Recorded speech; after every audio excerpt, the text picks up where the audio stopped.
불확실한 시장에 맞설 차별화된 투자 전략 9월 25일 머니쇼 플러스 시작합니다.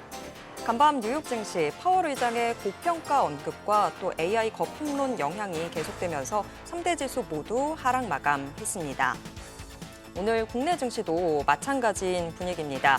코스피 지수 소폭이지만 하락 마감했는데요. 0.03% 떨어졌습니다.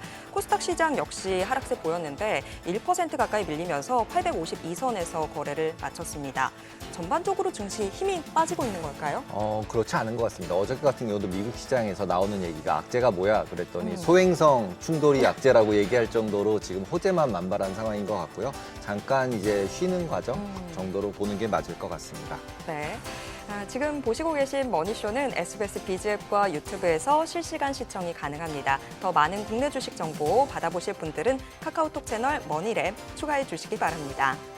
그럼 오늘 증시 인사이트 출연자 모시고 자세한 이야기 나눠보겠습니다. CMS증권 영업본부 박상준 이사 모셨습니다. 안녕하세요. 안녕하세요. 안녕하세요. 네, 오늘 저희가 중국 증시 이야기를 좀 해보려고 중국통 이사님을 모셨는데 요새 바쁘지만 그래도 힘들진 않으시죠? 네, 아무래도 이제 그 지난 3년 정도 중국 증시가 굉장히 부진하면서 그때는 모두의 내리 속에 중국 증시가 잊혀졌습니다. 그래서 미국이랑 한국도 아니죠. 한국은 올해 들어서 각광받기 시작한 거고 지난 3년은 거의 미국이 주도하던 증시였다 보니까 중국은 거의 저희를 찾아주시는 분들이 많이 없었죠. 근데 지금은 갑작스럽게 이제 좀 많이 이제 여기저기서 찾는 곳이 생겼습니다. 네, 지금 여러 분들도 찾고 계시고 돈나무 언니 캐시우드도 네. 4년 만에 지금 중국 알리바바 주식을 매입해서 좀 화제가 되더라고요. 갑자기 돈나무 언니가 바뀐 이유가 뭘까요? 일단은 이제 뭐 중국 증시가 이제 올해 초부터 해가지고 사실 오른 거는 9월부터이기는 하겠지만은 9월 이후에 잠깐 이제 급등했다가 사실 40~50% 정도 다시 되돌렸거든요. 그러면서 저희가 중국 증시에 대해서 지금 여러 가지 전형적으로 생각하시는 것들이 있을 텐데 중국 증시를 이제 그 과거로 좀 대입을 해보면 이제 과거에도 그렇지만 중국 증시가 급등락을 좀 많이 겪기는 했었습니다. 근데 특히나 이제 그 코로나 이후로 코로나가 이제 리오프닝이 된 이후로가 이제 조금 더 중요할 것 같은데 사실 리오프닝이 되고 나서 한국도 마찬가지고 미국도 마찬가지고 엄청나게 급등을 했잖아요. 중국이 리오프닝 가장 늦게 했어요. 그렇다 보니까 앞에 학습 효과로 모든 사람들이 이제 리오프닝을 하면 중국 증시가 많이 오를 것이다라는 기대감이 있었고요. 그래서 중국이 리오프닝 했을 때 투자자들이 일시에 한 번에 몰린 적이 있었어요. 그런데 그때 다시 급락을 했고 왜냐하면 경제 자체가 좋지 못했고 펀더멘털이 좀 약했었으니까. 근데 이런 게 사실 작년 9월까지 해서 한 2~3번 정도 왔다 갔다 반복을 했습니다. 그렇다 보니까 투자자들이 굉장히 우려하는 상황이 컸었고요. 9월 달에 급등했다 다시 떨어지니까 역시나라고 했었는데 그게 올해 1월부터 바뀌었잖아요. 그러면서 올해 1월부터 지금까지 연초 대비의 이제 증시 상승률을 보면요. 미국이나 S&P나 나스닥도 사실 올해 많이 올랐다라고 하실 수 있지만 그 종목별로고 지수로 보면은 사실 중국계 지수에 대비해서 굉장히 언더퍼폼했습니다. 그리고 한국 증시가 올해는 화두였잖아요. 한국 증시가 엄청 많이 올랐지만 중국의 과창판이나 창업판의 올해 초 대비 상승률을 보면 한국보다도 많이 올랐어요. 이런 것들이 아무래도 이제 뭐 캐시우드가 이제 알리바바를 다시 최근에 이제 주목하게 된 이유 중에 하나일 것 같고 이 상승장을 주도했던 게 결국에는 AI잖아요. 그렇다 보니까 그 선두에 있는 알리바바를 다시 담게 된 거 아닌가 이렇게 생각을 하고 있습니다. 근데 원래 중국 생각을 딱 하면은 헝다 또 뭐 부동산 맨날 망한다. 그리고 그 경기 도저히 살 수 없다.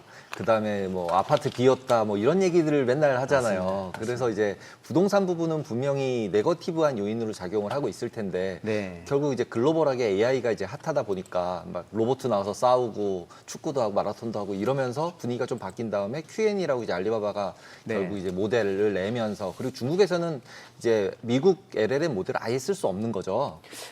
일단은 뭐 막아놓긴 했을 거예요. 우리나라에서 딥시크를 막은 것처럼 그렇게 하드하게 막았는지는 모르겠지만 지금 중국계 LLM을 다 많이 사용을 하고 있기는 하죠. 그렇죠. 그렇게 생각하면 당연히 이제 저평가라고 생각을 했던 부분들이 있을 것 같은데 실질적으로 갑자기 왜 외국 투자자들이 중국을 돌아보기 시작을 했을까? 근데 그게 한 연초 정도서부터 조금 돌기는 했지만 이번처럼 알리바바 이렇게 몰아치는 것처럼 가지는 않았었잖아요. 그래서 특별하게 중국 AI에 대한 어떤 포커스된 뭔가 이벤트가 있었나? 이런 생각이 드는데 그런 건 뭐가 있었나요? 중국 본토에서는? 일단은 저희가 이제 생각해 보면 사실 올해 1월 전까지 이거 AI 관련돼서는 미국밖에 얘기한 적이 없어요.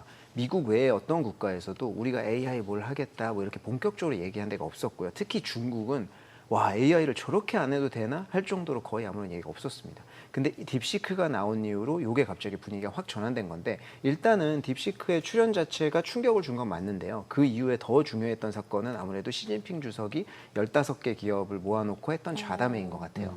왜냐하면 지난 3년 정도 중국 증시가 안 좋았던 거는 경제 같은 것도 있지만, 사실 투자자들의 우려 속에는 시진핑 주석이 3년임을 했다는 독재, 그리고 그 당시에 뭐 플랫폼 규제라든지 교육 규제 이런 것들을 완전히 자본주의와 반대로 가는 이런 모습들이, 아, 중국이 이게 증시를 신경 쓰는 건가? 자본주의가 맞나? 라고 하는 거에 대한 의구심이 있었을 텐데, 여기에 필두로 있었던 게 아무래도 공동부유였었습니다. 이제 공산당 실현의 몇 개 체제 중에 공동부유가 이제 거의 최대잖아요. 그래서 우리가 이제 다 잘 살게 됐으니까 다 같이 잘 살아보자 뭐 이런 얘기거든요. 그래서 다 평등하게 살아보자라는 건데, 이게 좌담회를 이번에 딥시크 나온 이후로 하면서 거기에 선부론 비슷한 얘기를 했어요. 근데 선부론은 뭐냐면, 등소평 주석이 과거에 개혁 개방을 하면서 외쳤던 게 선부론입니다. 우리가 너무 크니까 다 같이 잘 살 수는 없다. 선부론으로 먼저 잘 될 수 있는 사람들이 잘 되고 나서 낙수 효과로 잘 살아보자라고 하는 거거든요. 그러니까 선부론하고 공동대우는 완전히 반대되는 대척점에 있는 두 개념인데, 요거를 이번에 선부론 얘기를 한 거예요. 그게 언제예요? 그게 이제 딥시크가 끝나고 나서 한 일주일인가 1월 달? 2주일 뒤에 좌담회를 하면서 거기에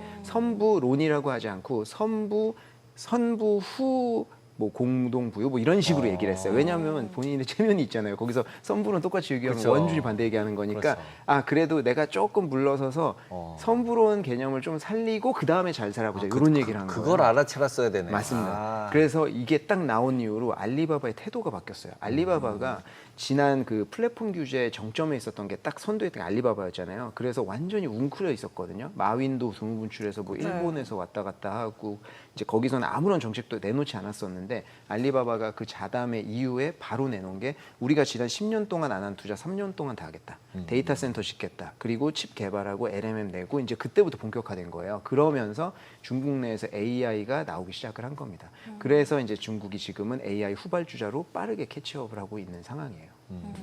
근데 지금 저희가 알리바바 일단 주가 급등하고, 그다음에 뭐 마윈도 다시 돌아왔고, 네. 그런 부분들 보면서 오, 이제 정말 뭐 이렇긴 하지만 아까 뭐 말씀 중에도 중국이 정말 자본주의가 맞나? 저희가 좀 헷갈리는 부분들이, 정치적인 이슈들이 계속해서 문제를 네. 주고 있고, 마윈도 사실 이제서야 다시 모습을 보이고 있는 거라서, 그런 정치적인 요소들이 알리바바 뭐 다른 중국 기업들에 있어서 악재로 작용할 부분은 없을까요? 일단은 사실 그 문제에 대해서 이제 많이 사람들이 우려를 하세요. 투자자분들이. 왜냐하면 플랫폼 규제나 이런 것들이 있었으니까. 근데 저희가 이제 요거는 조금 뒤로 가서 생각을 해보면, 플랫폼 규제라든지 이제 그 교육 규제라든지 이런 것들을 할 수밖에 없었던 이유에 대해서 생각해 볼 수 있는 것 같아요. 그거는 분명히 정치적인 이슈가 많습니다. 그때는 중국 경제가 나쁘지 않았었고요. 3년임이라든지 본인의 종신집권이라는 표현은 좀 그렇지만, 더 집권을 길게 하려고 하면 그런 어떤 이제 그 구실 같은 것들이 있었던 거, 필요했던 것 같아요. 공동부유를 실현하기 위했던 구실. 그러면서 그런 것들을 써먹었는데, 저는 사실 어떤 구조적인 움직임이 다른 증시에서도 전 세계적으로 제일 중요한 것 같거든요. 중국이 과연 그런 정치적인 제스처를 다시 취할 수 있느냐라고 하는 게 중요한 것 같아요. 뭐 사람은 그런 거 할 수 있습니다. 언제 자기가 또 등 따대시고 하면 그런 할 수 있는 건데, 지금의 상황을 보면요, 이제 요거는 좀 긴 얘기가 될 수 있는데, 지금 마윈이 과거에 처음에 도태되기 시작했을 때, 정부로부터 밀려지기 시작했을 때가 언제냐면, 그 마윈이 한번 그 공식적으로 공산당을 비판한 적이 있었어요. 그 당시에 마윈은 거의 마데디라고 하면서 거의 신이었어요, 중국에서. 그렇다 보니까 본인이 공산당을 비판했는데, 그 밑에 달린 댓글들이요, 악플들이 엄청났거든요. 그게 누가 단 거였었냐면, 그 당시에 중고등학생이에요. 그러니까 중고등학생들은 뭐냐면, 마윈이나 뭐 이런 1세대 창업자들은 태어났을 때 중국이 굉장히 힘들었었고요. 그거를 본인들이 끌어온 사람들이고, 그 당시에 중고등학생, 초등학생은 뭐냐면, 태어났을 때 중국이 이미 초발전 중인 국가였어요. 그러니까 엄청나게 좋았잖아요. 공산당이 잘하는 거예요, 본인들한테. 그러니까 이제 세뇌도 있겠고, 일부. 그러니까 이제 뭐 네가 뭔데 이제 중국을 욕하냐, 이런 게 심해졌었거든요. 이 세력들이 저는 시진핑 주석의 지지 세력이라고 생각해요. 근데 최근에 이런 일이 벌어지기 전에 청년 실업률 같은 거 한번 보였을 거예요. 이 친구들이 졸업했을 때가 지금 청년 실업률의 대상이거든요. 청년 실업률이 엄청나게 치솟았잖아요. 그러면 이게 지지 세력 자체가 흔들리는 것도 가능하다고 저는 생각을 해요. 그렇게 봤을 때 그리고 지지 세관도 약하고 지금 경제도 살아나지 못하고 있고 소비도 살아나지 못하는 상황에서 다시 그거를 하기는 구조적으로 힘들다라고 저는 생각을 개인적으로 좀 하고 있거든요. 그렇다 보니까 그런 정치적인 부분은 조금 하기 힘들 것 같고 그리고 구조적으로 지금 중국 증시에 바뀐 게 있는데 과거에 중국 정부 똑같은 질문이에요. 그러니까 중국 정부가 이게 증시 신경 쓰는 거냐 요거에 대해서 왜냐하면 트럼프 대통령은 맨날 증시 신경 쓰고 뭐 투자해라라고 한다든지 한국도 요새는 좀 그런 것 같던데 이제 자본주의 국가의 대통령 수장들은 증시를 중요하게 여깁니다. 그게 본인의 성적표니까. 근데 중국은 그렇지 않잖아요. 그렇다 보니까 다들 이거 신경 쓰는 거냐라고 했는데 요 시각이 최근에 바뀌었는데요. 중국 정부는 과거에 증시에 대해서 자본 조달 시장으로만 생각했어요. 그렇다 보니까 중국 증시가 급등을 하면요. IPO가 쏟아져 나와요.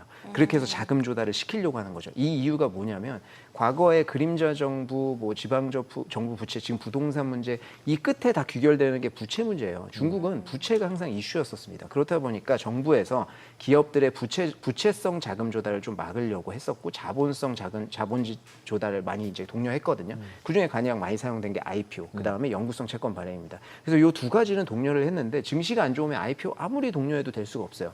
그러니까 증시가 오르기 시작하면 IPO를 엄청나게 허가해 주는 거예요. 그래서 막 쏟아져요.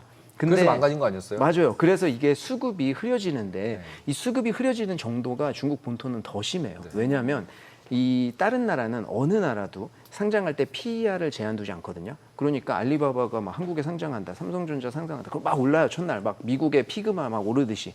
근데 중국은 본토는 PER을 26.5배로 한정합니다. 그러니까 이게 무슨 얘기냐면 유니트리가 내년 1분기에 상장을 하거든요. 유니트리의 피어라고 하면 누굴 볼 수 있을까? 뭐 유비테크도 있겠지만 더 나아가서 테슬라도 볼 수 있겠단 말이에요. 그럼 둘이 비교해 보면 이 기업은 엄청난 밸류에이션 받아야 돼요. 근데 상장 PER이 딱 제한되어 있잖아요. 그러면 상장하고 나서 무조건 상한가 며칠은 치는 이런 상황들이 발생하는 거예요. 옛날부터 중국 본토에선 그랬거든요. 그렇다 보니까 투자자들도 다 알잖아요. 그럼 IPO 쏟아지면 거기로 수급이 다른 국가 대비해서 엄청나게 몰려버리는 그래서 수급이 흐려지는 것들이 발생했거든요. 근데 이게 중국 정부가 왜 이 시각이 조금 바뀌었냐면 이제 작년 9월에 이제 그 갑자기 증시가 이제 정부 부양책 내놓으면서 급등했잖아요. 그러고 9월 24일이었어 그게. 그러고 일주일 뒤에 딱 10월 1일 국경절 일주일 휴가 들어갔거든요. 근데 중국에서는 5월 1일 노동절이랑 10월 1일 국경절 이 일주일 휴가가 되게 중요해요. 소비 지표라든지 경제 지표에. 그래서 중간중간에도 지표 계속 나오거든요. 휴일 중간에도. 그리고 끝나고 나오는 지표가 이제 어찌 보면 성적표 지금 경기 어떻다라는 건데 3년 동안 부진했잖아요. 근데 9월 24일 날 증시 급등하고 10월 1일 날 딱 이제 휴가 들어가니까 나오는 지표가 그동안 그렇게 죽어 있었던 부동산도 임장 건수도 조금 늘어나고 그리고 판매도 조금 늘어나고 그리고 소비도 늘어나는 이런 효과를 본 거예요. 그러니까 자본주의 국가에서 나타나는 자산 증식 효과로 인한 소비 증진 효과를 좀 본 거예요. 그렇다 보니까 중국 정부에서 그때부터는 그 증시를 보는 태도가 자본 조달 시장 플러스 투자 시장으로 보기 시작한 거죠. 그러면서 지금 나오는 게 그러면 그렇게 보는 건 너의 추측이지 않겠냐라고 생각할 수 있지만 지금 나오는 것들을 보면 홍콩은 IPO가 많이 나오는 편이거든요. 근데 본토는 유니트리라든지 중요한 기업들 빼고는 그쪽에 상장을 아직 많이 안 풀어주고 있어요. 그런 것들을 봤을 때 중국 정부의 시각 자체가 과거보다는 증시에 호의적으로 좀 바뀌었다라는 것들 정치적인 이유를 물어보시니까 제가 그거에 대해서는 답변 드릴 수 있을 것 같아요. 그리고 실질적으로 보면은 부의 효과를 말씀하셨는데 네. 결과론적으로는 이제 일본 은행이 BOJ가 이제 ETF 네. 사듯이 결국은 중국 정부도 주가 빠지면은 우리나라 옛날 증한기금 사듯이 네. 계속 사잖아요. 맞습니다. 그게 이제 결국 물량으로도 나올 수도 있다. 오히려 또 아니면 바닥을 받쳐줄 수 있다. 이게 양날의 검이잖아요. 네, 맞습니다. 좋다 나쁘다고 얘기하기 되게 어려운. 근데 그 물량들을 사주는 게 하락을 방어하기 위해 사는 거라고 봐야 되나요? 아니면은 뭔가 자기네들도 투자 KIC처럼 투자청처럼 샀다가 올라간 날에 팔겠다. 지금도 일본도 이제 올라가니까 이제 팔겠다 이렇게 얘기하듯이 그런 용도라고 봐야 될까요? 요거는 이제 하락 방어의 용도가 더 큰 것 같아요. 왜냐하면 이제 단적으로 올해 이제 그 ETF 그 주식이나 뭐 상품별로 ETF의 중국 내에 이제 수급을 좀 분석해 보면 4월 달에 주식형 ETF가 유일하게 이제 플러스 전환을 했고 큰 폭으로 증가했거든요. 근데 그 중에 90% 이상을 저희는 이제 그 국가팀으로 예상을 하고 국가팀? 있는데, 예, 근데 4월달에 무슨 일이 있었나 우리가 생각해 보면 그 당시가 리버레이션 데이였잖아요. 그래서 관세를 이제 발표를 했고 중국 증시 엄청나게 폭락했습니다. 그때 많이 들어왔다는 거예요. 근데 그 회수에 대해서 말씀하셨는데 일본 같은 경우에는 그런 식으로 하고 계속 모아만 가는 상황인데 중국은 중간중간에 회수를 해요. 그래서 예, 중간중간에 한 번씩 아무런 이유 없이 조금씩 증시가 부진하거나 이럴 때 그런 거에 대한 그 어떤 코멘트가 나올 때가 있어요. 그래서 뭐, 자, 우리가 오늘 회수합니다라고 하진 않겠지만 이제 나오는 물량이라든지 창구라든 걸 봤을 때 중간중간에 회수가 한 번씩 됩니다. 그래서 요거는 이제 그 중국 증시가 과거보다 안정성이나 이런 측면에 있어서 뭐 이제 조금 나아졌다라고 하는 것 중에 하나의 지표인데 과거에는 국가팀이 이제 아무리 방어를 해줘도 이게 워킹하지 않는 상황이었었는데 최근에는 이런 식으로 이제 방어를 조금 해준다. 그래서 과거처럼 그냥 증시의 하락이라든지 엄청난 폭락에 대해서 좌시하지만은 않는 게 스탠스인 것 같다. 이렇게는 말씀드릴 수 있을 것 같아요. 근데 지금 중국 증시를 끌어올리는 힘 자체는 뭔지도 궁금하거든요. 뭐 글로벌 유동성 장세에 같이 가는 건지 아니면 정말 AI 때문인지 뭐 10월이 되게 사실 중요하잖아요. 중국에서는 사중전에도 있고 그런 맞습니다. 정책 기대감인 건지 어떤 요인일까요? 일단은 큰 그림에서 지금 중국 증시가 내년까지도 좀 좋을 것 같다라고 말씀드리는 거에 세 가지 이유 정도를 좀 말씀드릴 수 있을 것 같은데 첫 번째는 정책적으로 중국이 이제 AI나 이쪽에 포커스를 완전히 맞췄다는 거예요. 그러니까 중국이 뭐 매 5년마다 5개년 계획을 하잖아요. 우리 과거의 새마을운동처럼. 그래서 지금은 내년부터 15차 5개년 계획이 시작이 됩니다. 그래서 13차 5개년, 14차 5개년의 키워드 본인들이 미는 거 있잖아요. 13차는 2015년부터 20년이거든요. 그 당시에는 인터넷 플러스였어요. 그래서 그 당시에는 어떤 종목들이 이제 그 수혜를 받냐면 BAT, 뭐 바이두, 뭐 알리바바, 텐센트 이런 종목들인데 그 세 개 종목의 5년간의 시가총액 변화를 보면 3배 정도 증가를 했습니다. 그러면 그 다음 20년부터 25년까지는 누구였냐라고 보면 이때는 또 이제 그 디지털 경제 같은 것들이거든요. 그래서 캠브리콘이나 쫑지 이놀라이트나 뭐 이제 SMIC나 이런 종목들이 수혜주로 뽑혀요. 이 종목들도 22년 그러니까 작년 9월 전까지는 증시 자체가 횡보였었으니까 그 당시에는 비슷하게 횡보를 했지만 최근에 캐치업이 빨리 되면서 이 기업들의 시가총액도 3배 정도 넘게 증가를 했습니다. 그러니까 지금 내년부터 과연 여기에서 누가 갈 거냐라고 하는데 중국에서 이미 힌트 나왔죠. 그러니까 지금 국무원에서 발표한 건 AI 플러스예요. 여기에 키워드는 AI 플러스거든요. 그러면 AI를 주도하는 탑 10, 탑 3 종목들이 앞으로 시가총액을 상승할 거는 굉장히 뻔하고요. 그리고 큰 그림에서 중국은 신질적 생산력이라는 것이 밀고 있거든요. 신질적 생산력은 GDP의 성장률을 GDP 성장 기여도가 노동이 있고요, 자본이 있고 그다음에 효율성, 총 요소 생산성이 있는데 노동은 중국이 과거에 굉장히 쌌잖아요. 그러니까 이걸로 이제 밀어붙인 게 있었고 FDI도 많고 하다 보니까 투자도 많이 했었는데 이 두 분야가 지금 약해졌어요. 노동력 너무 비싸고 이제 FDI도 지금 거의 안 들어가잖아요. 그렇다 보니까 총 요소 생산성 올릴 수밖에 없는데 이 총 요소 생산성이라는 게 결국에는 효율로 직결됩니다. 그럼 AI 플러스, AI, 로봇 이런 쪽이에요. 그렇다 보니까 지금 중국도 결국에는 GDP를 끌어올리기 위해서는 효율을 증대시킬 수밖에 없고 그 방향에서는 AI랑 휴머노이드, 뭐 이제 그 헬스케어 뭐 이런 쪽으로 갈 수밖에 없다는 거예요. 그래서 이제 그 정책적으로 지금 미국이 가고 있는 비슷한 방향으로 중국도 지금 밀고 있는 상황이고 유동성적인 측면에서 매 5년마다 중국도 당대회를 하잖아요. 2027년도에 당대회를 앞두고 있거든요. 당대회 때 주석이 뭐 하냐면 나와가지고 저 5년 동안 이런 거 했고요. 이런 거 잘했습니다. 그리고 앞으로 5년 동안 이런 거 할 거예요. 라고 하는데 발표할 때 갑자기 뭐 경제 떨어지고 경기 막 또 이러면 분위기가 안 살잖아요. 좋아야 돼요. 경기가 결국에는. 그렇다 보니까 당대회 2년 전부터 항상 돈을 풉니다. 그게 M1의 증가율로 발현이 되거든요. 근데 중국 증시는 M1이 증가를 하면 뭐 요구불 예금이나 바로 현금으로 쓸 수 있는 거 예금이 증가를 하면 그러니까 M1이 증가를 하면 유동성 장세로 증시가 항상 올라요. 그렇기 때문에 2년 전부터 증시에 굉장히 호의적인 유동성 장세가 펼쳐지고요. 실질적으로 올해 초까지 M1의 증가율 마이너스였거든요. 지금 10% 정도 가까이 올라왔어요. M1이 풀리기 시작을 했습니다. 그리고 개인 고객들도 유동성이 이제 국가에선 풀기 시작했고요. 개인 고객들은 증시에 투자를 얼마나 하고 있을까? 요걸 보면 이제 지금 그 우리가 일반적으로 투자한다고 하면 뭐 저축할 수 있고요. 투자 뭐 주식 투자할 수 있고 그다음이 뭐 이제 그 뭐 소비 뭐 이런 것들 할 수 있잖아요. 근데 지금 보면 그 중국의 그 공상은행 기준으로 1년 예금 금리가 0.95%고요. 3년일 해봤자 1.5%인가 그 정도밖에 안 돼요. 그리고 중국의 국채 10년물 수익률이 1.9%입니다. 그러니까 저축으로는 투자할 데가 없어요. 그럼 부동산에 투자를 할 수 있냐? 부동산 아까도 말씀하셨지만 지금 안 좋잖아요. 부동산에 투자할 수 없으니까 개인 고객들이 그냥 울며 겨자 먹기로 저축, MMF 이런 것만 하고 있거든요. 그럼 증시가 여기서 좋아지기 시작을 했잖아요. 그러면 개인 고객들은 당연히 들어갈 수밖에 없는데 이제 개인 고객들이 얼마나 지금 증시에 투자를 많이 하고 있느냐, 과열이냐 이거에 대해서 보는 지표로 그러니까 신용잔고를 많이 보거든요. 근데 이 신용잔고를 보면 이게 뭐냐면 결국 레버리지 뭐 대출 받아서 한다든지 레버리지 해서 하는 건데 요 잔액 그 신용 잔액 그 규모로 보면 2015년도 지금 최근에 중국 증시가 가장 좋았던 2015년도만큼 올라오긴 했거든요. 대출을 많이 끌어올리긴 해요. 근데 본토의 전체 거래 대금에서 이 신용 잔액이 어느 정도 비중을 차지하느냐라고 하면 10% 정도밖에 안 돼요. 그러니까 아직 과열 단계는 아닙니다. 그래서 이 두 가지로 봤을 때 중국은 아직 유동성 장세의 초입에 있다라고 볼 수 있고요. 그리고 마지막으로 전 세계에 구조적인 자금들이 들어올 길이 아직도 열려 있는데 우리가 흔히 뭐 기금이라든지 뭐 이런 데도 벤치마크를 가지고 있잖아요. 이 벤치마크가 보통은 대부분 MSCI 월드거든요. MSCI 월드 내 중국 비중은 3.1% 정도 됩니다. 근데 요게 기관들도 우리는 그럼 벤치마크만 똑같이 따라가면 돼요라고 하는 게 아니라 아웃퍼폼 해야 되잖아요, 결국에는. 그래서 이게 패시브기 때문에 아웃퍼폼하기 쉽지 않거든요. 그래서 어떤 수단을 많이 쓰냐면 중국같이 3년 정도 부진한 데는 비중을 확 줄여요. 그리고 작년에 일본이 좋았잖아요. 그럼 일본 확 늘립니다. 이런 이제 스킴들을 쓰는데 그래서 작년 9월 전까지 전 세계적으로 모든 기금의 중국 비중이 다 비어져 있었어요. 근데 그게 9월부터 조금씩 올라오기 시작을 했고요. 아직까지도 상당히 많은 기금들은 중국 비중이 비어져 있습니다. 근데 기금이 우리 개인처럼 중국 좋을 것 같으니까 지금 당장 3시 반 전에 사야겠다 뭐 이런 게 아니잖아요.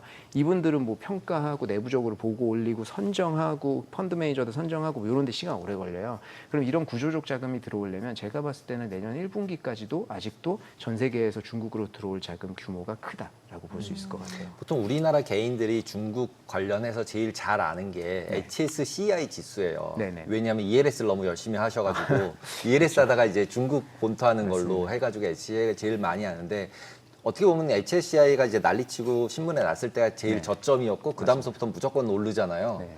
근데 이제 그 상황을 지금 지나갔고 상당히 많이 올라가져 있어요. 그리고 이제 지금 말씀하시는 것처럼 AI 쪽 관련해서 이제 쳐다보는 사람들도 굉장히 많아졌고 근데도 뒤에 가서 얘기하다 보면 중국은 못 믿어, 중국은 못 믿어 이런 얘기 계속 하잖아요. 그랬을 때 그 못 믿는 게 결국은 부동산 얘기였는데 그 부동산 부분에 대한 문제 해결이 된 거라고 볼 수는 없지 않나요?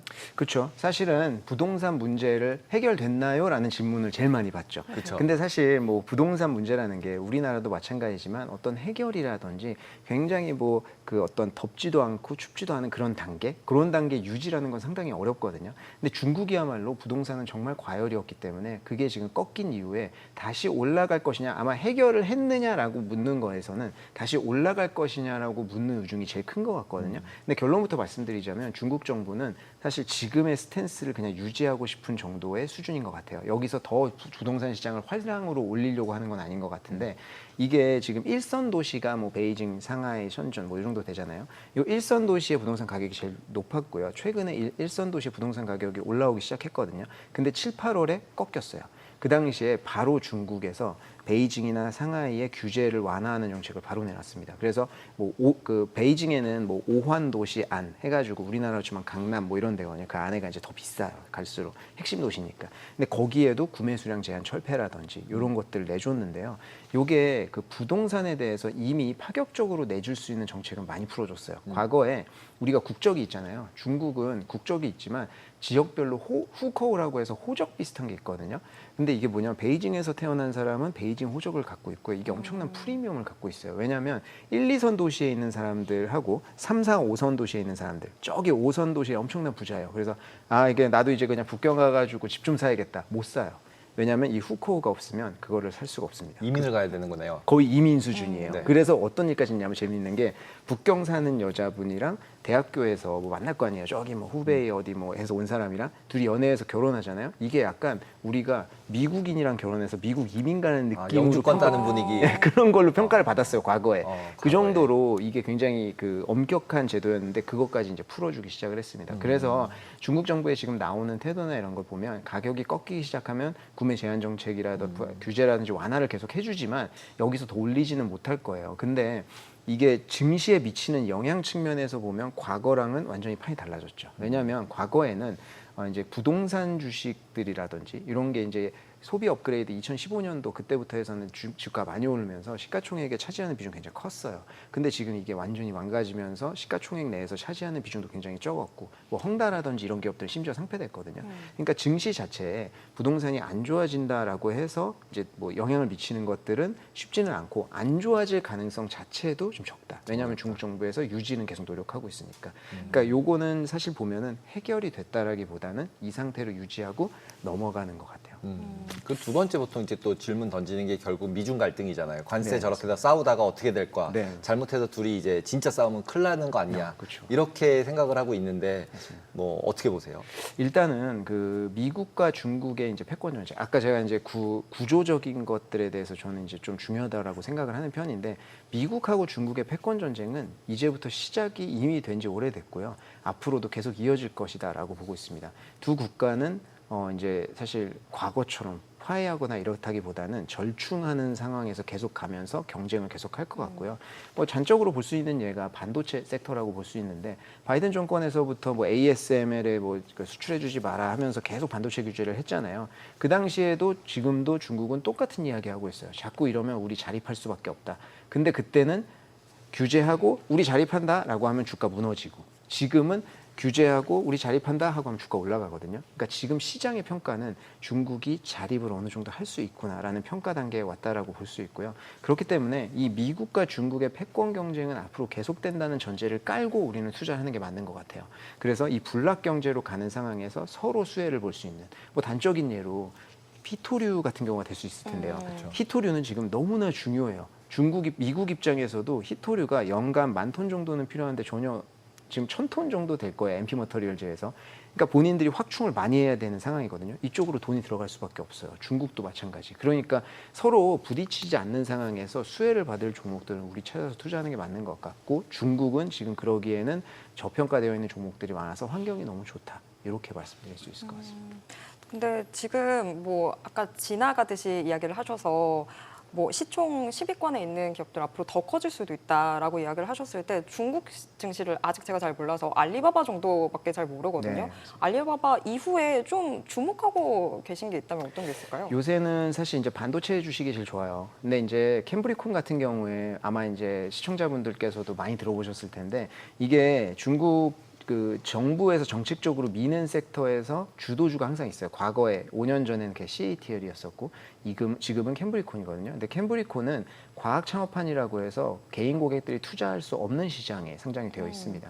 근데 캠브리콘이 이제 중국판 엔비디아라고 하는 이제 GPU를 만드는 데 곳인데 거기에 투자하시려면 결국에는 ETF로 찾을 수밖에 없을 것 같고요. 이제 캠브리콘이 포함된 ETF 투자하시는 게 맞는데 그게 아니라고 해도 홍콩 증시에 상장된 반도체 관련 기업들 많이 있습니다. 뭐 SMIC도 있을 거고요. SMIC가 이제 중국판 TSMC라고 할 수 있는데 이게 이제 중국에서는 거의 유일하게 최첨단 칩을 만들 수 있는 파운더리 업체거든요. 여기서 7나노까지도 만들었고 여기서 되게 재밌는 얘기를 최근에 SMIC에서 했는데 본인들이 이제 그 칩 만들 때 DUV 장비를 중국 거를 최근에 썼다고 하더라고요.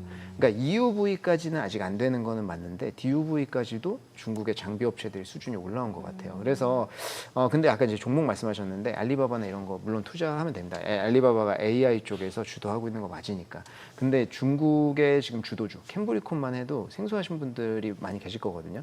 그러니까 중국 종목에 대한 스터디가 우리는 그동안 안 돼 있어요. 주도주는 많이 바뀌어 있는 상황이기 때문에 저는 본인이 이제 직접적으로 엄청 공부를 해서 개별 종목에 투자하신다라고 하면은 그게 가장 좋지만 그게 힘들다라고 하면 ETF나 상품 이런 쪽으로 접근을 하시는 게 지금은 더 효율적일 것 같아요. 근데 솔직히 ETF도 너무 많아요. 너무 많아가지고 맞아요. 그중에 고를 수도 없어요. 어떻게 고르는 게 가장 좋다고 보시나요? 일단은 저희가 ETF는 여러 군데 시장이 있습니다. 중국 ETF 딱 하면 가장 먼저 떠오르는 게 연금. 연금에서는 당연히 한국에 상장된 ETF 투자하셔야 되고요.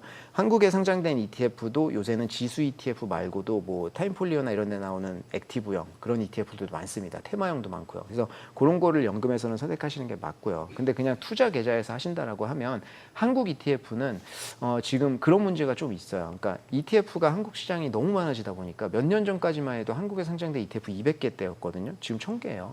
그러니까 이 수량이 너무 늘어났잖아요. 그렇다 보니까 여기에서 유동성이 항상 풍부한 ETF가 많지는 않아요.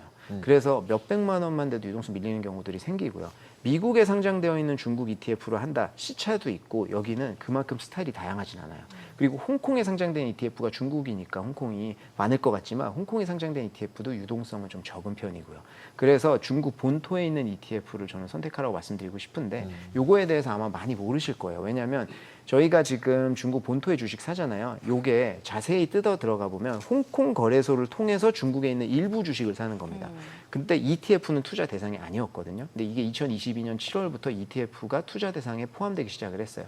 근데 요게 그다음 2020년부터 중국 증시 안 좋아지기 시작했고 미국만 보니까 여기 관심 없어지신 건데 지금 200개 넘는 ETF가 대상입니다. 그래서 투자할 수 있는 게 굉장히 다양하고요. 이게 왜 좋냐면 유동성 측면에서 ETF가 이제 홍콩 거래소 통해서 사게 되는 그 대상에 들어가려고 하면 시가총액 기준이라든지 유동성 기준이 있어요. 그래서 웬만한 건 조 단위로 시가총액 다 넘어가고 유동성도 몇 천만 원 뭐 이 정도까지도 전혀 문제가 안 될 정도 소화가 됩니다. 한마디로 그냥 홍콩 통해서 QQQ나 TQQQ 그쵸. 이런 거 사듯이 그런 걸 살 수 중국 있는. 거를 살 수 있다. 네. 이렇게 보면 되겠네요. 그리고 섹터도 세분화가 엄청 많이 되어 있고 그래서 아마 그거를 통해서 투자하시는 게 개인 고객분들께서는 조금 더 이제 개별곡 종목으로 했을 때 그 어떤 그 변동성의 노출보다는 그게 조금 더 안전하지 않나 저는 이렇게 생각하고 과학 창업판에 있는 캠브리콘이나 이런 종목들도 포함되어 있는 ETF를 투자할 수 있기 때문에 굉장히 유용하실 거예요 앞으로는.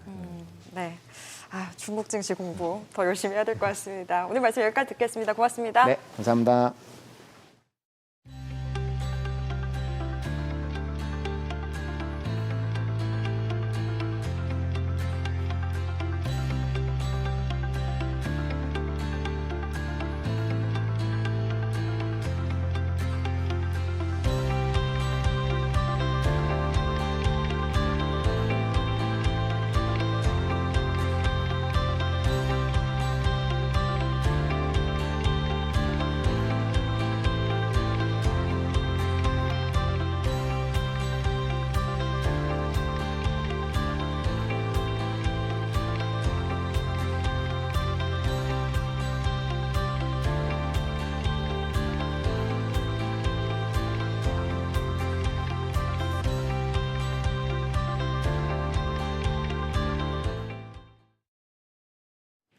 오늘장 특징주부터 뉴욕 증시 리포트까지 정리해드립니다.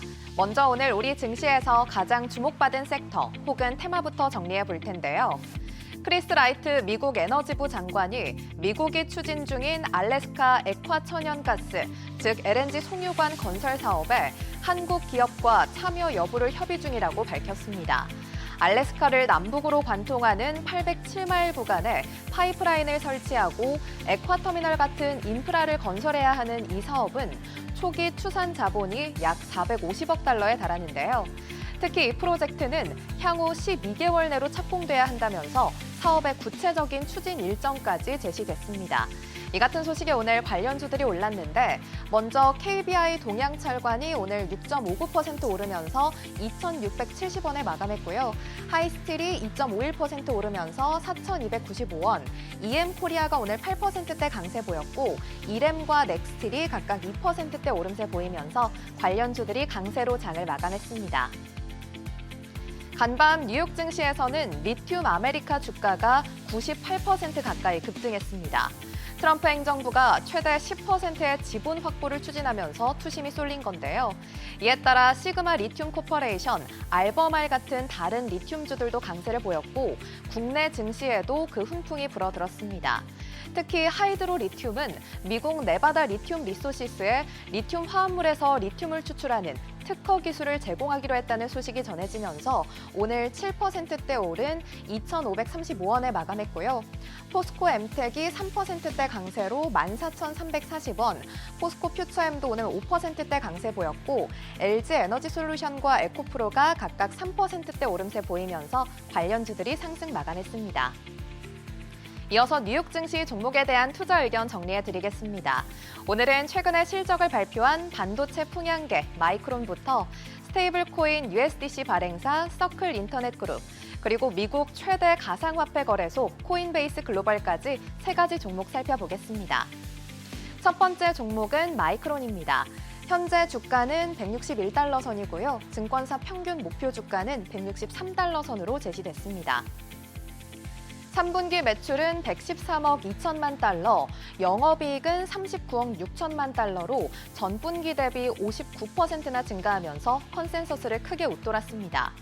특히 고대역폭 메모리 HBM 매출이 20억 달러를 넘어서면서 전체 수익성 개선에 핵심적인 역할을 했는데 마이크론은 한 발 더 나아가 향상된 성능의 HBM4를 공개하면서 AI 반도체 시장에서의 자신감을 드러냈습니다. 4분기 가이던스도 컨센서스를 뛰어넘었는데 AI 추론 시장의 성장으로 범용 메모리 수요가 늘어나는 반면 공급은 HBM4 생산 같은 요인으로 제한되고 있어서 당분간 타이트한 수급 상황이 지속될 걸로 보입니다. 두 번째 종목은 서클입니다. 현재 주가는 131달러 선이고요. 목표 주가는 181달러 선으로 제시됐습니다. 수익성보다는 네트워크 확장과 시장 점유율 확보에 초점을 맞추고 있는데 실제 USDC의 2분기 평균 유통량은 610억 달러로 전년 대비 85% 늘었습니다. 특히 온체인 거래와 거래소 내 주요 코인과의 교환 비중이 늘면서 시장 안팎에서 긍정적인 흐름을 이어가고 있는데요. 여기에 쇼피파이 같은 글로벌 전자상거래 기업들이 USDC 결제를 도입하면서 실생활 활용 사례도 확대되고 있습니다. 이렇게 서클은 단순히 준비금 수익에 의존하기보다 글로벌 결제 네트워크와 블록체인 기반 금융 인프라 기업으로 도약하는 과정에 있다는 분석입니다.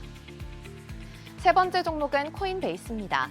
현재 주가는 321달러 선이고요. 목표 주가는 364달러 선으로 제시됐습니다. 암호화폐 ETF 수탁 서비스와 또 USDC 이자 수익이 크게 늘고 있는데 비거래 부문 수익은 최근 5년간 36배 증가하면서 올해 상반기 기준 전체 매출의 40% 이상을 차지했습니다. 미국 정부가 USDC를 전략적으로 키우고 있는 만큼 서클과 수익을 공유하는 코인베이스에도 중장기적인 수혜가 예상되는데요. 아울러 비트코인과 이더리움 선물 시장 개방, 또 탈중앙화 거래소 통합, 그리고 쇼피파이와 연계한 결제 서비스까지 코인베이스는 이런 제도화 흐름을 발판으로 거래소를 넘어 글로벌 금융 인프라 플랫폼으로의 도약을 준비하고 있습니다.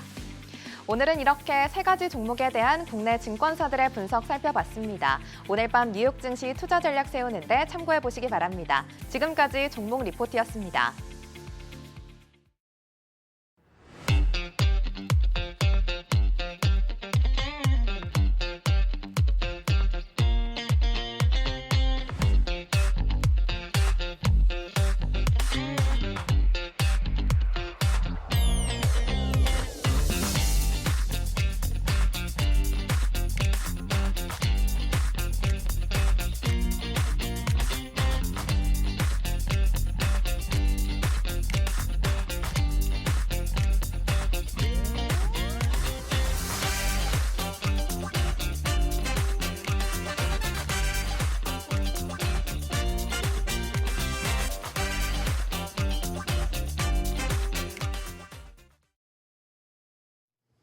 파월 연준 의장의 증시 고평가 발언 이후 뉴욕 증시가 약세를 이어가고 국내 증시도 영향을 조금은 받고 있는 것 같습니다.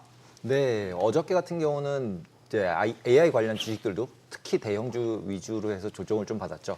그러면서도 트럼프 같은 경우는 또 이제 뭐 러시아 비행기 격추시키라고 그러고 이래서 방산주들도 움직이는 경향이 있었습니다. 네, 이렇게 요즘 증시는 기업 실적만큼이나 또 정책 인사들의 발언에 민감하게 반응하고 있습니다. 오늘은 이런 발언들이 국내 증시에 어떤 흐름을 만들고 있는지 이재규 AJ 인베스트먼트 주식 전략 본부장님 모시고 함께 이야기 나눠보겠습니다. 안녕하세요. 안녕하세요. 네.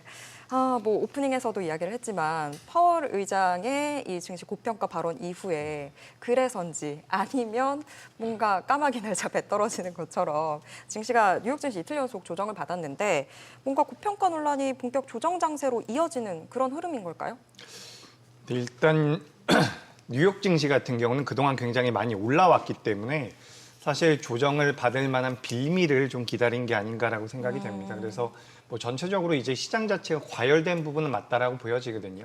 지금 S&P 500 같은 경우는 뭐 이제 시가총액 상위 종목들이죠. 우리가 M7이라고 말하고 있는 기업들이 전체 시가총액에서 이제 30% 정도를 차지하고 있는 부분이 있습니다. 근데 이 기업들의 평균적인 PER 같은 경우가 지금 30배 수준까지 올라와 있기 때문에 고평가가 되어 있다라고 우리가 판단할 명분은 분명히 있어요. 하지만 지금 우리가 시장에서 가장 크게 생각을 하고 있는 부분들이 요 AI라는 트렌드죠. 그래서 이 AI라는 트렌드 자체가 많이 붙어준다라고 하면 이제 나중에 버블이 터졌을 땐 그때가 버블이라고 우리가 판단을 할 수가 있을 텐데 아직까지는 이제 우리가 주가가 꺾였다라고 판단하기는 조금 섣부르지 않을까라고 생각을 하고 있습니다. 그래서 뭐 여러 가지 분석들이 많이 나오고 있어요. 근데 우리가 금리 인하가 진행이 됐었던 과거의 이력을 본다면 경기 침체로 이어지지 않았었던 경우가 오히려 조금 더 많은 것 같거든요. 그렇기 때문에 우리가 너무 겁먹을 필요는 없고 추가적으로 이제 금리 인하를 했을 때 그 금리 인하를 했었던 명분에 대해서 우리가 고민을 해볼 필요가 있는데 뭐 리세션이라고 이야기를 많이 하죠. 경기 침체가 와서 우리가 금리 인하를 할 경우에는 굉장히 부담을 느낄 수가 있습니다. 근데 여기서 우리가 체크를 해볼 수 있는 지표가 하나 있어요. 그러니까 미국에서 이제 우리가 경기 모멘텀 지표라고 하는 게 있거든요. 근데 이 경기 모멘텀 지표라는 것은 뭐 고용이라든지 물가에 관련돼서 지표가 나올 때마다 예상치보다 잘 나왔을 때는 플러스의 점수를 주고요. 예상치보다 못 나왔을 때는 마이너스의 점수를 주거든요. 근데 과거에 금리 인하가 됐을 때 경기 침체로 들어가면서 증시가 빠졌을 때에는 이 경기 모멘텀 지표라는 게 마이너스였습니다. 근데 지금은 경기 모멘텀 지표가 플러스로 나와 있는 상황이기 때문에 우리가 지레 겁먹을 필요는 없다. 그래서 이제 뭐 유럽 증시에 대해서 미증시에 대해서 지금 여쭤보시는 거기 때문에 미증시에 대해서는 걱정하지 않으셔도 되겠다라는 말씀 드리겠습니다. 그런데 이제 어차피 미국 증시에 연동돼서 우리나라 같은 경우도 특히 삼성전자, 하이닉스 반도체 관련 주식들이 급등을 하고 있잖아요. 거기다 특히 삼성전자는 외국인 매수가 오늘만 해도 4,200억 가까이 매수를 하면서 거의 모든 물량을 다 외국인이 받아내고 있는데 실제로는 HBM이나 이런 실적에 있어서는 2위를 하다가 3위로 밀려났다 그러고 이러는 이제 뉴스들이 나오는데 뭐 뉴스들은 아랑곳하지 않고 네. 그냥 미래는 좋을 것이다 그러면 삼성전자 계속 외국인들이 사고 있는데 특별한 이유가 있는 건가요? 일단 삼성전자가 계속해서 시장에서 외면받았던 이유는 HBM 쪽에 대한 계속해서 양치기 소년 같은 행보를 보여왔기 때문이거든요.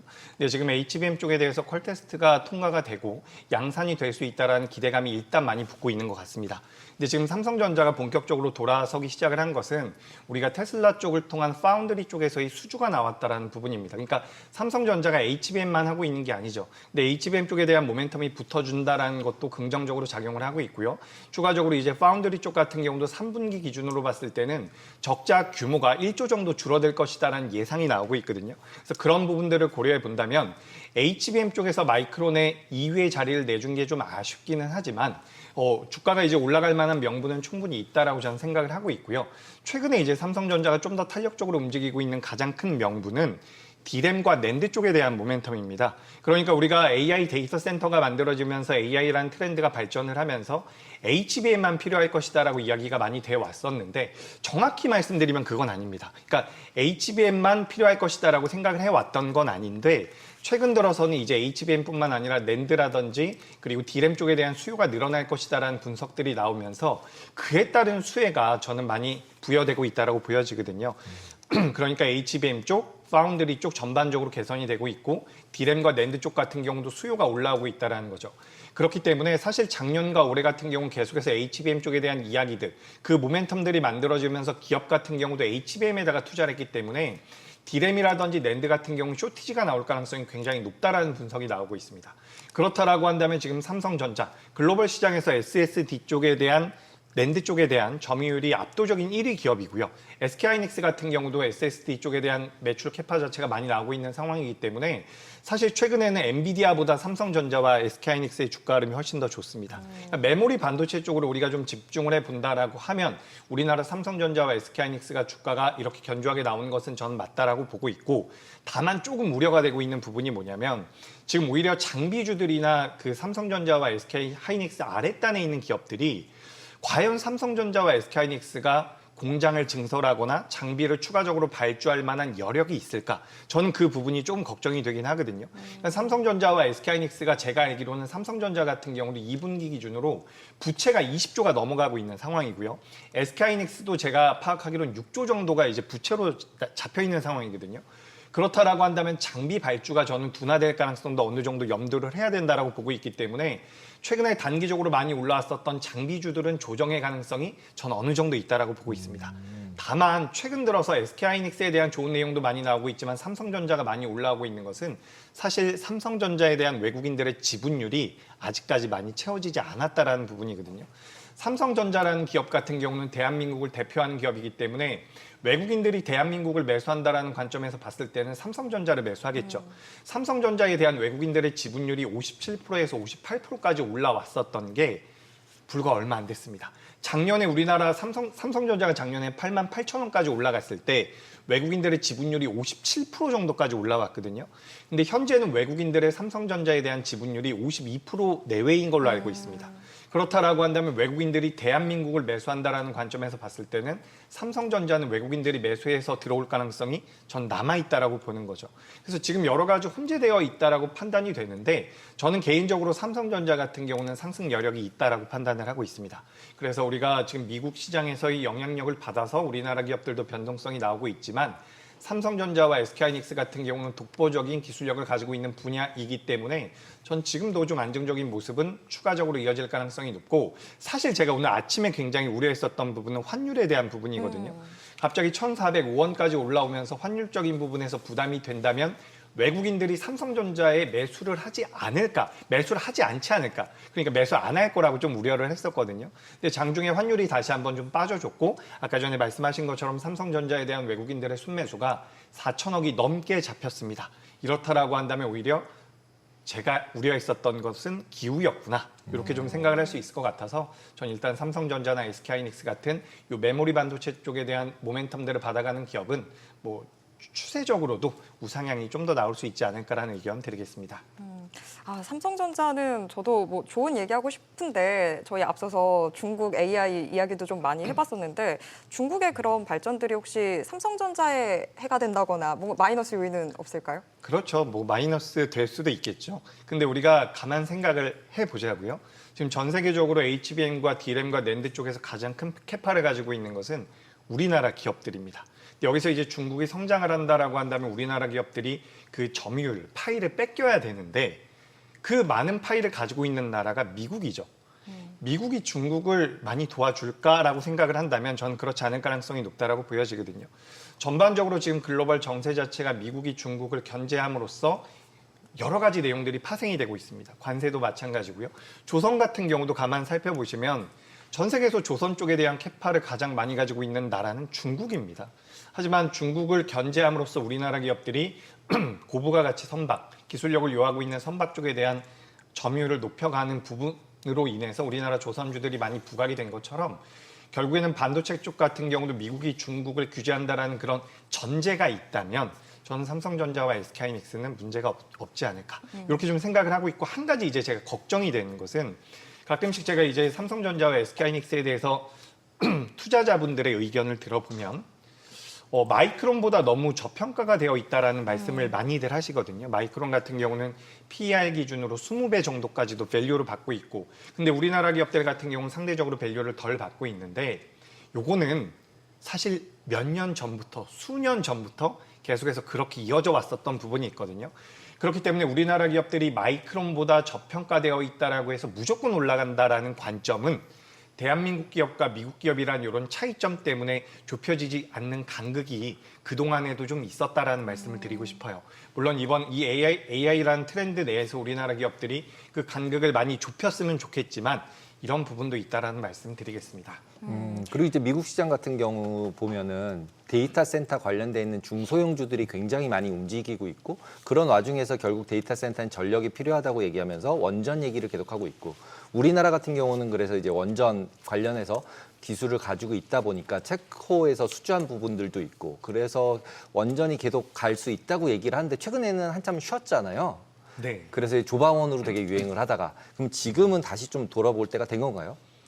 네, 저는 굉장히 매력적인 시점이라고 보고 있습니다. 그러니까 이게 반도체도 좀 연관이 있어요. 왜 그러냐면 반도체가 아무래도 시장에서 차지하고 있는 캐파가 많다 보니까 반도체 쪽으로 자금이 들어오면 조방원이 약할 가능성이 있다라고 저는 보여지거든요. 하지만 조방원이 강세를 보였었던 가장 큰 명분은 결국에는 수주 잔고와 추후에 이어질 만한 그런 매출과 영업이익이라고 저는 생각을 하고 있습니다. 결국에는 실적이라는 거죠. 물론 원전 같은 경우는 조선과 방산에 비해서는 실적에 대한 메리트가 좀 적습니다. 실적이 잡히는 데는 좀 시차가 있을 것 같기 때문에 그 부분은 우리가 판단을 해야 되는데 지금 이제 반도체 쪽으로 자금이 공격적으로 들어가지 않는다라고 한다면 원전 같은 경우도 저는 매력적이라고 생각을 하고 있어요. 우리가 지금 트럼프 대통령 이야기를 하면서 가장 많이 하고 있는 게 관세에 대한 부분, 그리고 이제 미국 내에서는 감세에 대한 부분도 이야기를 많이 하고 있거든요.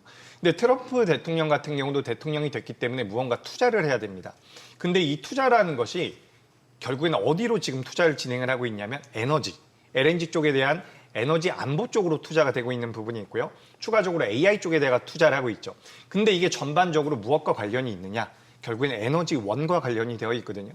지금 러시아 같은 경우도 전쟁이 일어난 이후에 러시아에서 유럽으로 들어가고 있는 LNG를 막았기 때문에 원전 쪽에 대해서 탈탈 원전을 한다라고 이야기가 되면서 유럽 쪽에서도 원전을 계속해서 짓겠다라는 이야기가 나오고 있고요. 미국 같은 경우도 계속해서 원전에 대한 캐파를 늘리겠다라는 분석, 그런 시장 상황이 만들어지고 있는 상황이죠. 그렇기 때문에 트럼프가 풍력이라든지 태양광 같은 신재생에 대해서 살짝은 부정적인 부분들 같은 경우도 우리가 고려를 해본다면 원전 쪽에 대해서는 저는 굉장히 큰 성장성이 남아있다라고 보여집니다.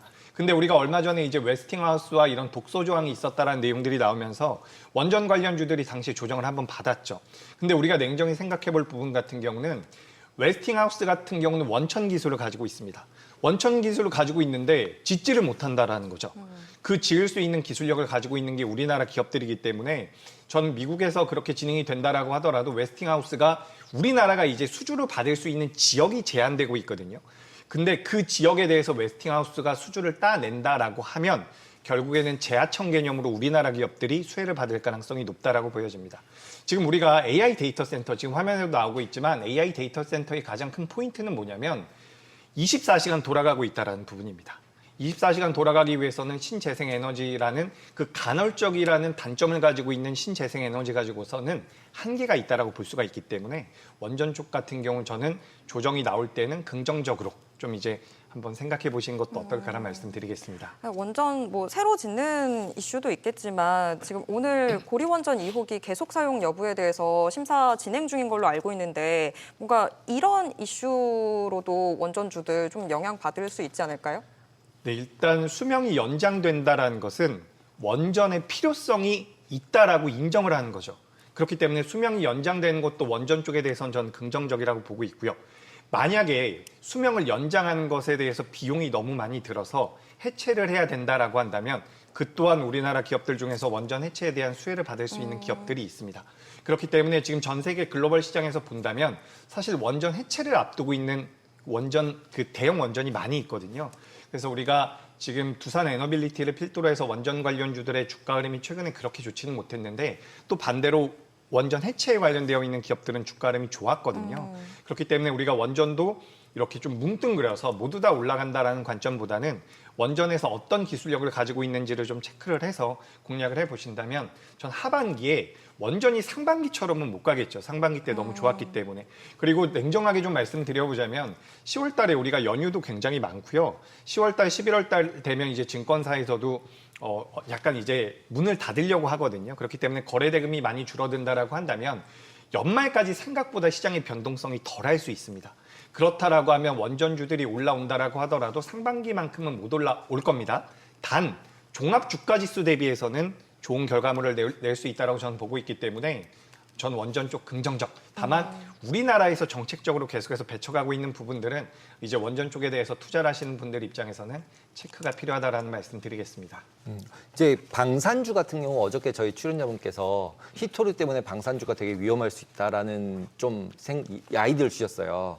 방산주에 대해서는 어떻게 보세요? 일단 방산주가 최근에 이제 조방원이라고 말했었던 상반기 때 주도 섹터들 중에서 방산주가 가장 좋았다라고 저는 생각을 하거든요. 근데 이제 오늘도 뭐 몇몇 종목들 같은 경우는 신고가가 나오기도 했습니다. 근데 이 방산 같은 경우는 저는 이제 트럼프가 다시 한번 그 푸틴 대통령에게 굉장히 강력한 언사를 했죠. 근데 이게 좀 약간 초등학생 같기도 하고요. 약간 이해가 안 되는 부분들도 있는데 트럼프가 여기서 갑자기 돌변해서 다시 손을 잡고 화해를 할 가능성은 저는 좀 낮다라고 보거든요. 단기적으로는. 그렇기 때문에 저는 방산 쪽에 대한 모멘텀들은 이어질 가능성이 높다라는 말씀을 드리고 싶고, 우리나라 기업들이 어쨌든 잘하고 있는 분야입니다. 반도체도 그렇고요, 조선도 그렇고요, 방산도 그렇고 메리트가 분명히 있다라는 거죠. 글로벌 시장에서 글로벌 투자자들이 봤을 때 대한민국의 방산 기업들 같은 경우는 뭐 납기일을 맞출 수 있다라는 그런 장점도 있지만 추가적으로 기술력 같은 경우도 많이 올라왔다라고 보시면 좋을 것 같습니다. 그리고 우리나라 방산주들이 실질적으로 유럽이라든지 현지의 공장들을 많이 만들고 있으면서 그 과정에서 이제 현지 캐파 자체가 늘어난다라고 한다면 그에 따른 수혜를 받을 가능성이 굉장히 높고, 우리가 지금 폴란드를 비롯해서 유럽 쪽에 대한 이야기들을 많이 하고 있죠. 뭐 트럼프 같은 경우도 나토 영공으로 러시아 비행기가 들어오면 격추를 해야 된다라는 말이 나오면서 우리가 지금 유럽 쪽에 대해서만 관심을 많이 가지고 있는데, 중동 쪽 같은 경우도 GDP 대비해서 국방비 증액이 굉장히 빠르게 이뤄지고 있습니다.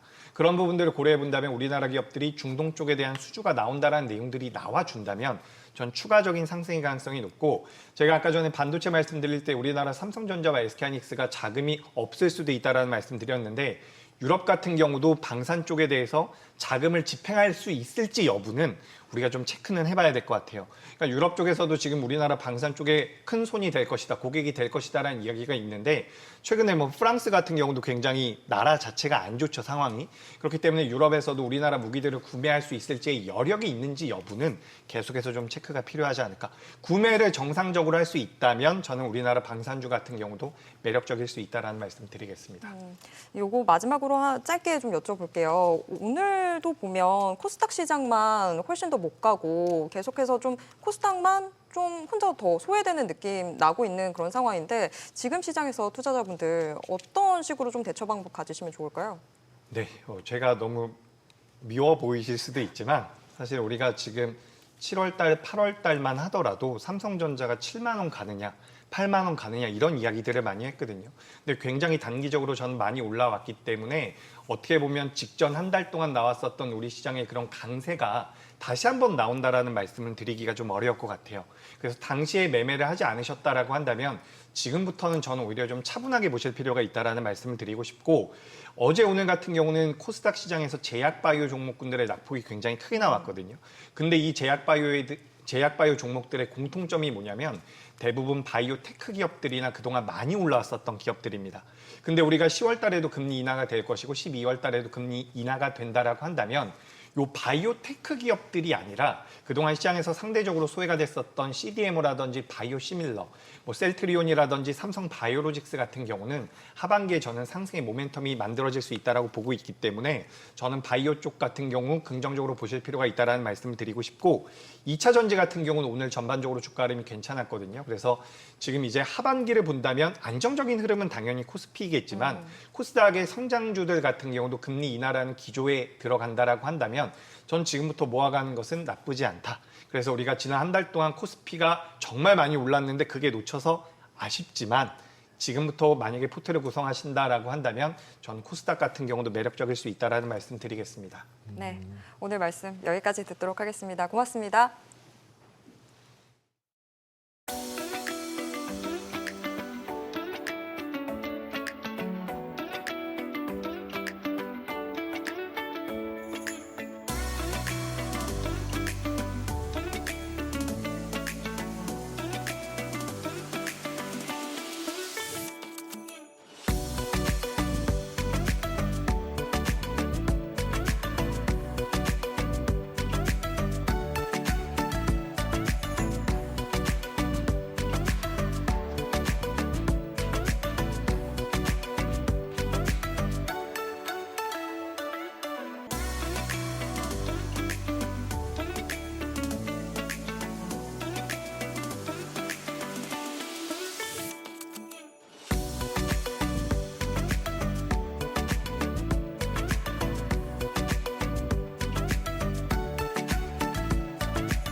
어제는 마스카 프로젝트 기대감에 강세를 보였던 조선주와 조선기자재주, 오늘은 힘을 좀 내지 못했습니다. 네, 시장이 약간 힘이 빠지는 것 같기도 한데요. 하루 오르고 하루 내리고 하는 모습이어서 그렇게 트렌드가 있는 거라고 보기는 어려울 것 같습니다. 네.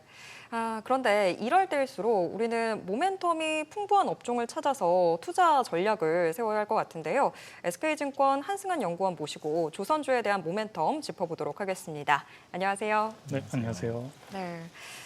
조선주는 참 마스카 프로젝트 때문에 한동안 기대감이 많이 모였는데 그런데 또 그 이후로는 뭔가 진전되는 소식은 딱히 들리지는 않는 것 같아요. 현재 상황 어떤가요? 일단은 진전이 안 되는 이유에 대해서 좀 말씀드리자면은 사실 조선업이 언젠가부터 이제 마스카 프로젝트 이후부터 약간 G2G 성격이 많이 강해졌거든요. 그러니까 결국에 조선업을 좋게 보시는 분들은 결국 미국이 필요로 하는 게 조선업 아니냐라는 관점을 갖고 계시잖아요. 그 부분은 당연한 사실이고요. 그래서 미국은 결국 이제 마스카 프로젝트 하에서 자기들이 원하는 구체적인 방향이 있을 텐데 관련된 것들이 원활하게 진행이 되려면 아직 의회에 계류가 되어 있는 많은 법안들이 승인이 먼저 나야 됩니다.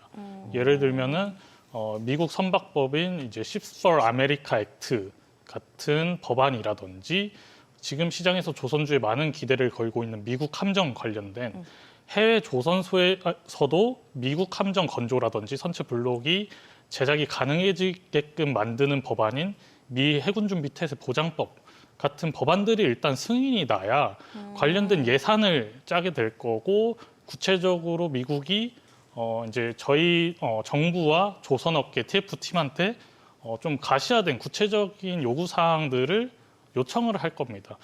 관련돼서 저희도 이제 이게 실행 가능한 계획인지 아닌지를 판단해보고 어느 정도 선에서 어떤 식으로 뭐 지분 투자라든지 이런 건조라든지 이런 계획들을 짤 거거든요. 그래서 아직까지는 관련된 법안들이 통과가 되기 전까지 좀 구체화되기까지는 선제 조건이 필요하다라고 봐주시면 좋을 것 같습니다. 그럼 그런 상황 하에서 지금 기존에 뭐 금액 나올 때마다 한 번씩 올렸잖아요.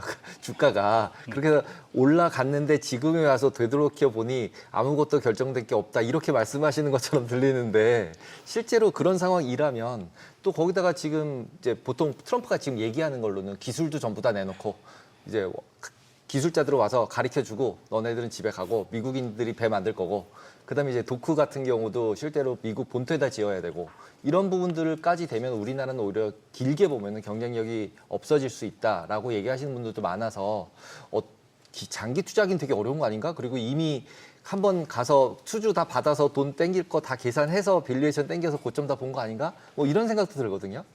저도 그런 부분에 대해서 이게 실질적으로 많은 이득이 될까? 우리 국내 조선 업체한테 보수적으로 접근이 필요하다고 생각을 해요. 근데 왜 미국이 자꾸 조선업을 재건하고 싶어 할까라는 그 이면에는 사실 상선 역량을 키우고 싶은 건 아니거든요. 왜냐하면 사실 해운업계에서 미국의 힘이 그렇게 강하지가 않습니다. 대부분 선주 선사들은 유럽 아니면은 아시아 선주들이 대부분이거든요. 왜 조선업 건조 역량이 필요하냐면 미국은 해군력 때문이에요. 함정 건조 역량이 이제 조선업 건조 역량과 직결이 되는 부분이거든요. 지금 중국 해군력 견제해야 되고 러시아 푸틴도 2050년까지 해군 현대화 하겠다라고 공식 발표를 해놓은 상황에서 단기간에 이제 가장 위협이 되는 대만 침공을 막기 위해서라도 미 해군력 강화는 어쩔 수 없는 부분입니다. 그래서 그런 부분에서 이제 조선업이 필요한 거지 상선에서 엄청 끌어올리겠다가 아니에요. 그래서 우리가 그 부분에서 많은 중장기적 이득을 보는 건 아니고요. 그럼 우리는 왜 도와줘야 되냐? 미 해군의 함정 건조 역량을 끌어올리게 만들어서 미국은 우리한테 뭘 도와줘야 되냐면 중국 조선업을 제재를 강화해줘야 돼요. 그래서 거기서 오는 유럽 선주들과 아시아 선주들이 점점 더 중국 조선소한테 발주하기 꺼려지게 만들어줘서 그에 대한 반사수혜를 우리 조선소가 누리게끔 이렇게 원활하게 흘러가야 됩니다. 근데 제가 좀 바보 같은 질문일 수 있는데 지금 모든 문제들이 의회 문턱을 넘지 못해서 좀 해결이 안 되고 있고 진척이 안 되고 있다라고 얘기를 해주셨는데 미국 얘기들 저희가 뉴스를 통해서 들을 때 트럼프가 뭐 행정명령에 사인을 했다 뭐 이런 이야기들 나오잖아요. 행정명령에 사인을 하면서 뭔가 통과된다거나 그럴 가능성은 없나요? 행정명령은 기존 법안에서 크게 틀어지지 않는 내에서 발효시키는 게 행정명령이고요.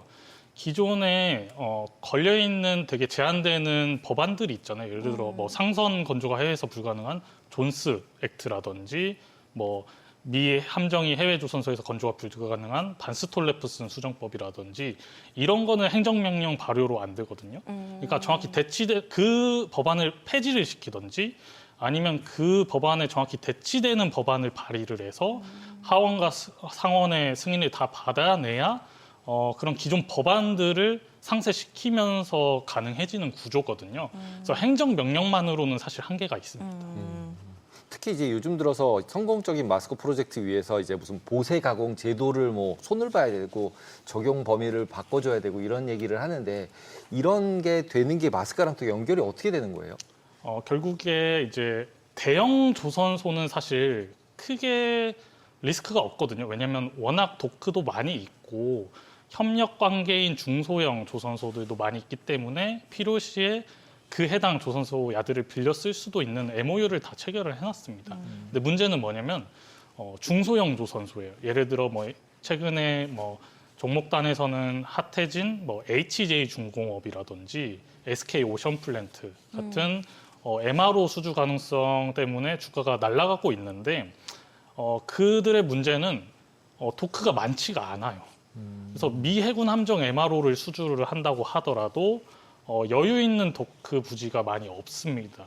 그래서 이제 방금 말씀하신 내용이 뭐냐면 관세청에서 일반 부두까지 좀 암벽 작업에 필요한 MRO 할 시에 그런 부지를 좀 그런 구역, 보세 구역으로 지정을 해주겠다라는 내용이거든요.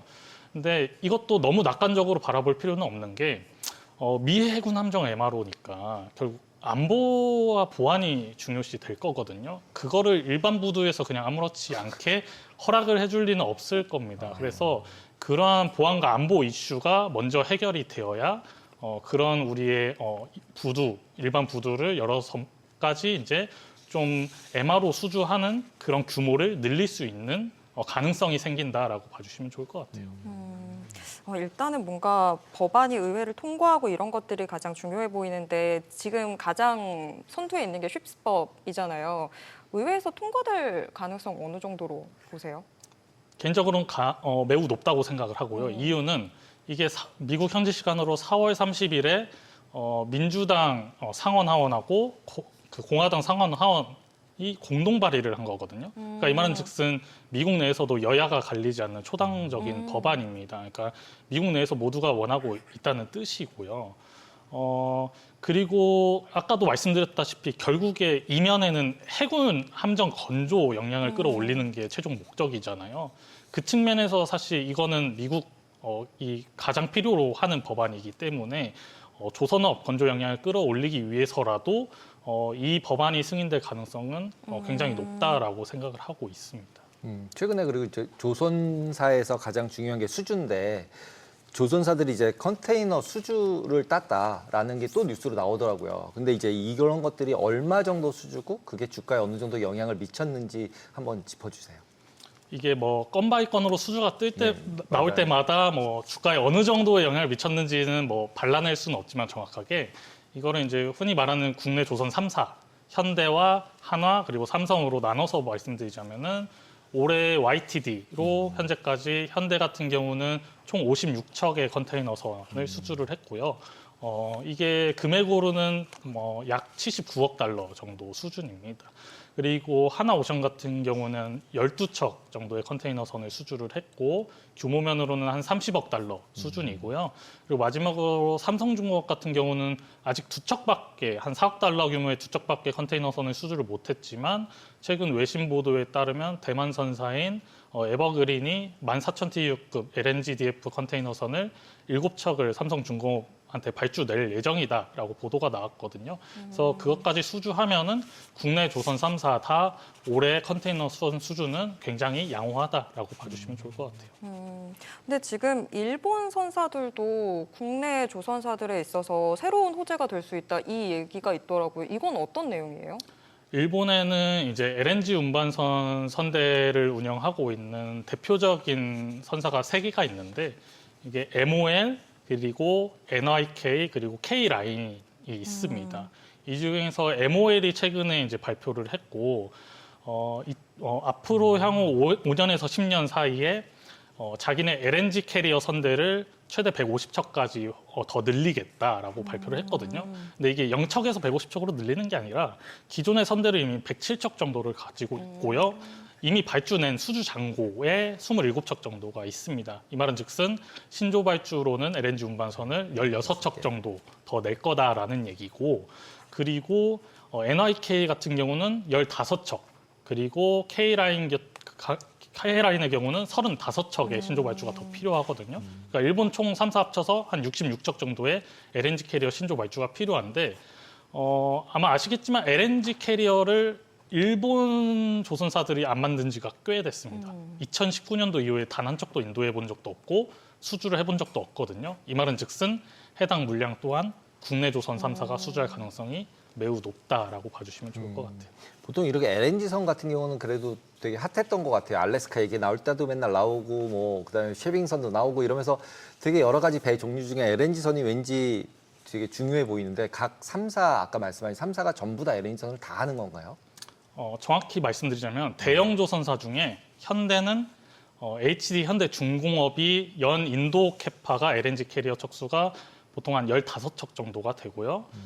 비상장사 중에 이제 한국조선해양 아래 있는 HD 현대3호가 한 12척에서 13척 정도 되고 하나오션이 20척, 삼성중공업이 20척 정도의 인도 캐파를 보유하고 있다고 보시면 될 것 같습니다. 그래서 국내 조선 3사 합쳐서 LNG 캐리어 연 인도 캐파가 대략 한 68척 정도 된다라고 봐주시면 좋을 것 같아요.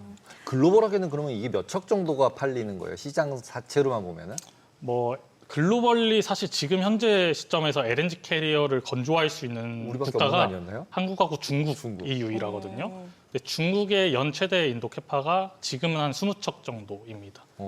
그러니까 우리가 아직도 대부분을 수주하고 있다라고. 그럼 우리밖에 우리가 거의 다 만들고 있는 거네, LNG선 같은 경우는. 맞습니다. 근데 이제 유럽에서 이제 러시아랑 문제가 생기면서 이제 미국에서 LNG 수입해 간다 그러고 러시아랑 파이프 끊는다 그러고 뭐 이러고 있는 거잖아요. 그러면 실제로 이쪽 수요는 어느 정도는 계속 있을 수 있는 거 아닌가요?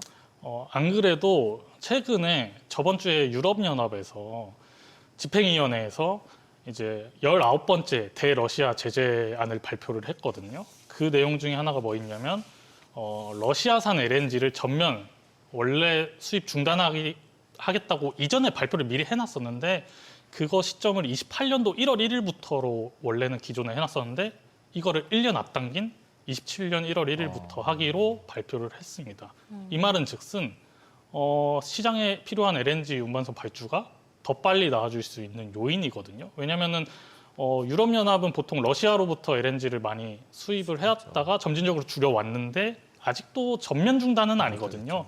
그러면은 그걸 어디서 사야 되냐면 미국산 LNG를 수입해야 됩니다. 왜냐하면 트럼프가 관세로 협박을 해서 7,500억 달러 금의 LNG 에너지 수입을 하기로 이미 약속을 받아놨기 때문이고 그래서 거기에 필요한 LNG 운반선을 미국 LNG 수출인데 중국 조선사한테 줄리는 만무하겠죠. 결국 그것도 우리 국내 조선 3사가 수주할 수밖에 없는 물량이다라고 봐주시면 좋을 것 같고 그거를 올해 연간 상반기까지 물량 러시아에서 유럽으로 오는 LNG 수입량을 연 환산을 해봤을 때 필요한 LNG 캐리어 척수가 20척 정도의 신조 발주 효과를 낼 수 있을 것 같다라고 추정을 하고 있습니다. 그럼 다시 한번 상반기 같은 조선주의 강세 흐름 또 기대해봐도 될까요? 펀더가 꺾일 일은 당분간은 없을 것 같고요. 건조 마진이 가장 좋은 선종인 LNG 운반선에 한해서는 북미 쪽 생산량을 계속 늘리고 있는 LNG 운반선은 중국한테 낼 리는 없기 때문에 우리 국내 조선 3사가 LNG 운반선 수주 놓고는 앞으로 최소한 2, 3년 동안 전혀 걱정 안 해도 될 것 같다라고 보고 있습니다. 네, 오늘 말씀 여기까지 듣도록 하겠습니다. 고맙습니다. 감사합니다. 네, 여태까지 시장으로 보면 이제 미증시 좀 반등 기대해봐도 될까요? 아직까지는 반등을 확실하게 기대하기는 어렵지 않을까 싶어요. 왜냐하면 이제 특별한 지표도 없고, 그다음에 오늘 이제 고용 관련해서 잡리스크엠이 나오긴 하는데 뭐 다들 기대하는 것처럼 나쁘게 나오지 않을까라고 생각을 하고 있는 것 같고요. 내일 이제 PC 지표가 또 발표가 되잖아요. 금요일. 그러면 금요일 날 그러면서 이제 금리가 어떻게 될까? 왜냐하면 이제 금리 인하했는데 금리가 계속 오르고 있잖아요, 지금. 그래서 결국 시장은 AI 관련돼 있는 주식을 보고 있고 소형주 쪽으로 올라갔다, 이렇게 보시면 될 것 같습니다. 네, 모든 투자 판단의 책임은 투자자분들께 있다는 점 알려드립니다. 머니씨 오늘 여기까지입니다. 여러분의 모든 경제 SBS 비즈가 함께하겠습니다. 저희는 내일 오후 3시 30분에 다시 찾아뵙겠습니다. 고맙습니다.